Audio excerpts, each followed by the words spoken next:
Alright guys, welcome back to the channel, and for this week's episode of Metacycle, we are doing Amaryllis Burn. So we'll go ahead and get into the deck list.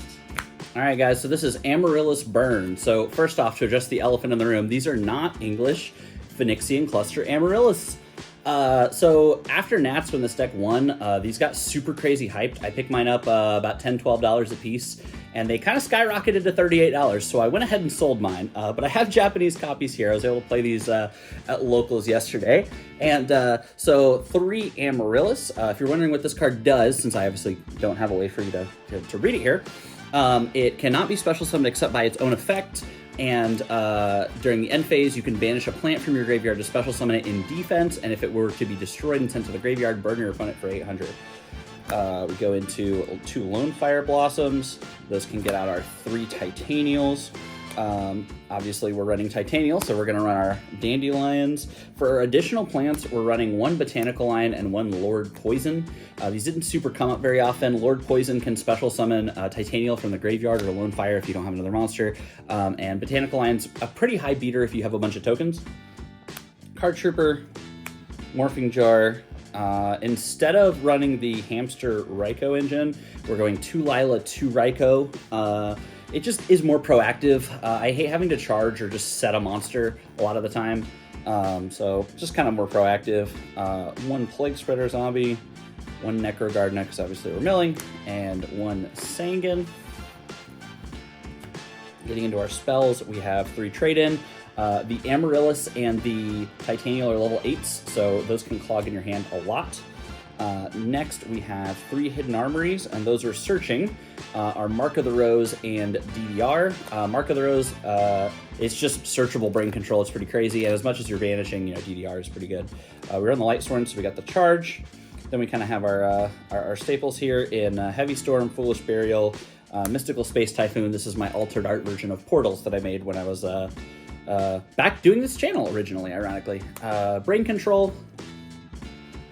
Then into our traps, we have triple Wing Blast, and then we have Call, Torrential, and Mirror Force.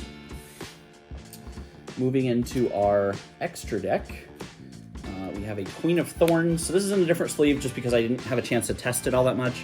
You can make it with Lila Plague, or sorry, not Lila Plague, that's Tempest Magician. You can make this with Plague and Botanical Lion, or Plague and Lord Poison. And she says anytime a player wants to normal or special summon a monster that's not a plant, they have to pay 1,000. So it's pretty good if you can get it out fairly early.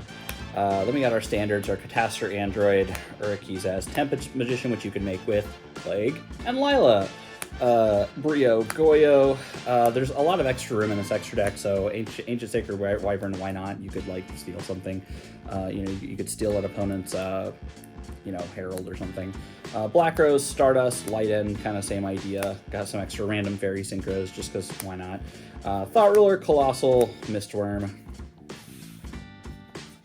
And moving into our side deck, I guess this probably should be in the main deck, or the extra deck, sorry. I just didn't end up remembering to put it in ahead of time. I kind of forgot when I was throwing in the Queen of Thorns. So we got that in the Cybers. Just like the Nats list, we're siding the Volcanic Counters and the Burial, the Card Destruction, and the Vortex. Fiend Comedian is great. That's actually going to stay in. Bottomless and our Decree and Magic Cylinder.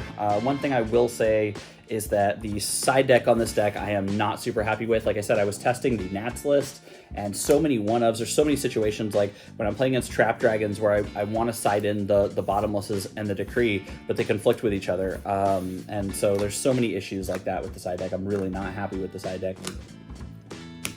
Alright, so as far as cool plays with this deck, there's not really anything exciting that happened yesterday, unfortunately. Like I said, I'm not super happy with the list. I was testing the Nats winning list, and I think Karpath's list is just the objectively better list here. But going into some cool plays that you can do, a lot of times you're going to have Volcanic Counters in your hand, you're going to draw them, and it's unfortunate. But something really cool that you can do is you can get into a spot where you go like, summon Lila, stack for Plague, or already have Lila, bring back Plague, right? Synchro into your Tempest Magician here. Now, Tempest Magician puts a counter on itself when it's summoned, and you can discard cards from your hand to put counters on it and burn your opponent for 500 per counter removed, so that can add up fairly quickly. So what you can do for a lot of burn damage is you can discard these volcanic counters from your hand to the graveyard. It's also pretty decent to discard. Amaryllises are pretty good to discard. Dandelions are pretty good to discard. You've also got like Necrogarden, Plague, stuff like that. You know, if you somehow make it while still having Plague. But the idea is that this sets up for some pretty cool stuff, because even if this dies, you know, you burn your opponent, this dies later, right?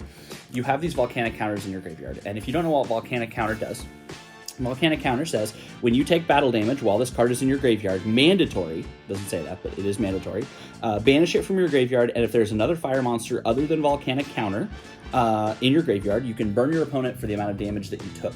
So Amaryllis is a fire, Lone Fire obviously is a fire. You can also make some fires with like Flame Bell or Akizaz and stuff like that if you need to, but the idea is that these are mandatory.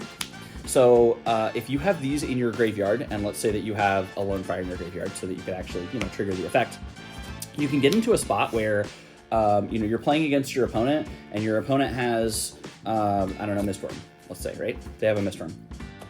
I can get into a spot where if these are in my graveyard here, I can summon Raikou and attack. So at that point, I would take 2,300 damage because Raikou only has 12 and be destroyed by battle. And when I take the 2,300 damage, I can activate all 3 volcanic counters, you know, because I have the Lone Fire in graveyard.